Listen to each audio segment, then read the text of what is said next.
আসসালামু আলাইকুম। তো আজকে আপনাদেরকে একটা অসাধারণ জিনিস দেখাবো। বাংলাদেশে কিন্তু ১ টাকার নোট চলে না, কিন্তু আমার এখানে ১ টাকার নোট চলে। ১ টাকা দিয়ে আজকে অনেকগুলো ৩ টাকা দিয়ে আজকে আইসক্রিম খাবো। তো আপনাদেরকে দেখাচ্ছি। এখান থেকে আমি নিয়ে নেব ৩ টাকা, ১৫০ পয়সা বাংলাদেশে তাই ১ টাকা। ১, ২, ৩, ৪, ৫, ৬, ৭, ৮, ৯, ১০। এখানে আছে ২ টাকা, আর এখানে চলে মোটে ৩ টাকা। এখন যাবো হচ্ছে আইসক্রিম খাতে, ঠিক আছে? ওখানে একটা পাকিস্তানি যাচ্ছে। তো আইসক্রিমওয়ালার কাছে চলে আসলাম। আইসক্রিমওয়ালা গেছে নামাজ পড়তে। তো সে নামাজ পড়ে বারা আসবো কিছুক্ষণ পর। বারা আসলেই আইসক্রিম নেব। তো সে চলে আসতেছে। তো এখন তার থেকে আইসক্রিম নেব খুচরো টাকা দিয়ে, এসগি টাকা, সব 20 পয়সা।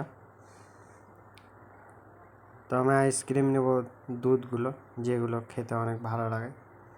তো সে আমাকে দিচ্ছিল কাগজেরটা, তো আমি নেব কলকিটা।